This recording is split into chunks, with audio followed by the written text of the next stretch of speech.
Boa tarde. Eu sou o Ricardo Trevisan, Juliano Silva, meu colega aqui de Caixa Econômica Federal. Antes de mais nada, a gente gostaria de esclarecer que nós não estamos aqui em nome da Caixa. Nós vamos apresentar uma ideia que nós tivemos dentro do âmbito da Caixa. Nós participamos de um concurso de ideias lá dentro, foi selecionado entre mais de 400 ideias, ficamos entre as 10 selecionadas e fizemos uma apresentação na matriz da Caixa em Brasília. Mas aqui nós não estamos falando em nome da Caixa, estamos falando em nome de Ricardo e Juliano. O Juliano é psicólogo. Quer se apresentar aí, Juliano? Acho que é melhor. Então, essa ideia surgiu a partir da minha dissertação de mestrado, que eu fui pesquisar o Minha Casa Minha Vida, que é um dos programas que a gente trabalha lá na Caixa. E eu fui pesquisar a política habitacional social em outros países, e eu vi que, principalmente na Europa Ocidental, a locação social que é identificada como habitação social. E eu questionei por que no Brasil a gente ainda não tem essa política, né? O que a gente chegou mais próximo de um programa de locação social foi o programa de arrendamento residencial. Começou em 98 e foi substituído pelo Minha Casa Minha Vida, né? Ele não foi encerrado, mas se tornou inviável produzir por ele. E aí, saindo do mestrado, eu conheci o Ricardo lá na Caixa, que escreveu um livro sobre viabilidade econômica de empreendimentos imobiliários. E a gente começou a conversar se era viável um programa como Minha Casa Minha Vida, mas de locação no Brasil. E aí a gente começou a conversar para escrever um artigo, surgiu esse concurso interno, né? E aí a gente elaborou uma proposta para apresentar para os colegas da Caixa, né? Então a gente vai apresentar para vocês aqui rapidamente e aí a gente pode conversar depois, no final, né? Bom, então a gente identificou que os fatores críticos, né, em outros países e até mesmo no Brasil, que garantem uma sustentabilidade de um programa de locação são esses aí: uma boa localização, né, servido de serviços públicos e serviços, enfim, mistura de perfis socioeconômicos. Então, quando há uma concentração de perfis de baixa renda, isso é problema em qualquer lugar do mundo. Uma propriedade privada sem fins lucrativos, as de maior sucesso são as privadas, apesar que há públicas que funcionam também. Existe um acompanhamento e uma supervisão social em todos eles que dão certo. Então, pessoas que moram no empreendimento ou o município que visita frequentemente, ou seja, o acompanhamento é estreito. E o que mais dá certo também é que o ente público ele concede incentivos, doações, isenta de taxas e também subsidia o aluguel para aquelas famílias quando é necessário, né? E como o acompanhamento ele é estreito, é possível modular esse incentivo, esse subsídio. Bom, comparando com Minha Casa Minha Vida, né, que ele é exclusivamente de propriedade. O Minha Casa Minha Vida ele dá uma segurança social para os beneficiários, para uma perda de emprego, para uma queda de renda. Então a pessoa não vai ficar sem o teto como ela correria o risco se ela dependesse de alugar, né? O Minha Casa Minha Vida também dá uma autonomia para os moradores, para manutenção do imóvel. No programa de arrendamento residencial, que é esse que eu disse que foi substituído pelo Minha Casa Minha Vida, a manutenção era por conta do fundo de arrendamento residencial, ou seja, a Caixa que era responsável pelo fundo. Hoje, no Minha Casa Minha Vida, qualquer reforma, melhoria é por conta dos moradores, então isso alivia o administrador do programa. Temos também a questão de que um programa de propriedade, ela gera maiores dividendos políticos. Então, o político, ele é melhor visto, o beneficiário fica mais grato quando o programa é de propriedade do que quando é de aluguel, né? Porque o aluguel, ele teoricamente, ele pode ser temporário, né? E daqui para baixo os itens negativos. Então, o Minha Casa Minha Vida, ele tem uma alta taxa de ocupação irregular. Então, os beneficiários iniciais, a gente tem relatos de 60% das unidades, depois de 4 anos, estarem ocupados por pessoas que não deveriam estar lá. gente tem casos de violência e crime organizado, né, por causa da concentração daquelas famílias de um perfil já desfavorecido, né, então moradores de uma favela, por exemplo, né, que são tirados da favela e colocados no empreendimento. Então só mudou o lugar daquelas famílias, né, então a condição social que as coloca naquela vulnerabilidade continua. E em muitos casos, o empreendimento do Minha Casa Minha Vida favorece o tráfico de drogas, porque impede a entrada da polícia, e nesses casos o crime organizado ele toma conta do condomínio, ele passa a administrar o condomínio e até expulsar moradores originários. Tem uma alta taxa de inadimplência do financiamento esse que é simbólico, né? Chega até no máximo 10% do valor do imóvel, mas ainda assim há bastante inadimplência. E insustentabilidade condominial, também há relatos de empreendimentos com 90% de inadimplência da taxa para manter o condomínio. E isso não há consequências significativas, tá? Então vamos lá. Então a gente pensou nessa proposta dessa moradia inteligente, alugada, social, que permite uma flexibilidade no morar. Então a pessoa não é obrigada a morar ali por 10 anos, mesmo que ela mude de emprego ou que a família mude. É possível acompanhar melhor as contrapartidas sociais. Então, como haverá um acompanhamento constante às famílias que estão concentradas naquele empreendimento, é possível verificar se as crianças estão no colégio, se os desempregados estão frequentando um programa para emprego, enfim, todas as contrapartidas que o programa pode colocar. Os subsídios públicos, eles podem ser menores do que no Minha Casa Minha Vida, permite uma inclusão dessas famílias na cidade, acessar os serviços da cidade, diminuir os deslocamentos de casa para o trabalho e ataca o déficit habitacional, porque é voltado para a faixa de renda que compõe a maior parte do déficit no país. Permite o desenvolvimento das famílias pelo trabalho social que precisa ser constante, perene ao longo do tempo, né? E permite aproveitar imóveis ociosos nos centros das cidades, né? Centros degradados, então é possível requalificar imóveis para esse programa. Bom, então a ideia é que quanto maior o incentivo que o ente público concede, maior será a porcentagem de unidades destinadas às famílias que esse ente público indica. Pode não ser também um ente público, pode ser um ente privado, uma fundação que concede incentivos e esse ente incentivador vai definir então o percentual de unidades que serão atendidos por aquele perfil de família.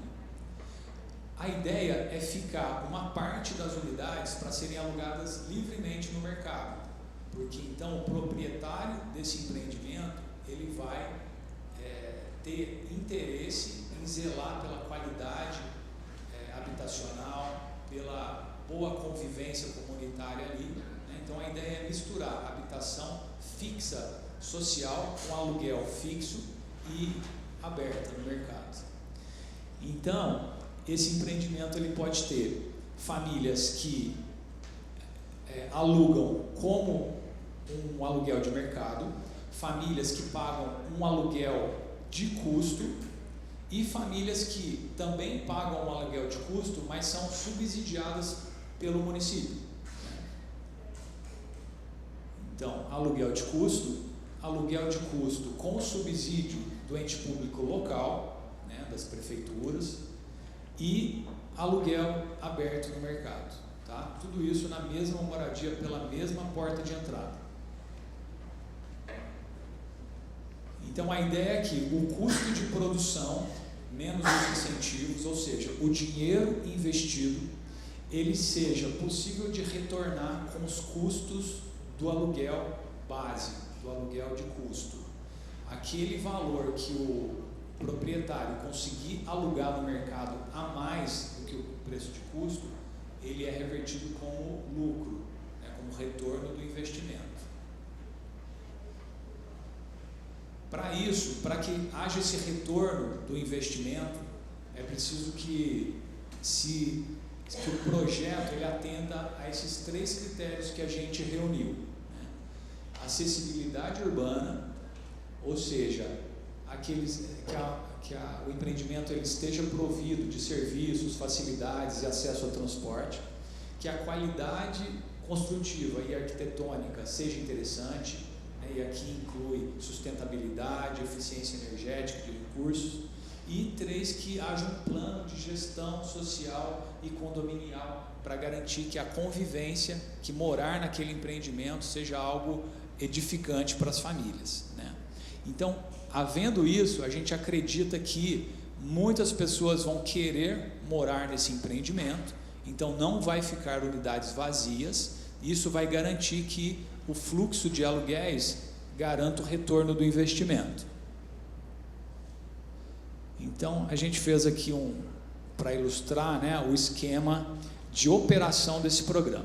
Então, o construtor, aqui locador não é construtor. Ah, sim, pode ser a própria pessoa que vai alugar, né, o administrador, ou não, ele pode construir, uma pessoa constrói e outra administra, né? Mas digamos então que o empreendedor apresenta o projeto, há um financiamento, ok, de uma instituição financeira, um incentivador vai conceder benefícios e incentivos, que pode ser um ente público local, pode ser uma fundação. As famílias vão receber a moradia e vão pagar um aluguel, tá? E lembrando que esse aluguel ele pode ser subsidiado também pelos entes públicos locais. O incentivador vai cumprir o seu objetivo, né, de prover habitação, de requalificar o centro da cidade, de melhorar os transportes públicos.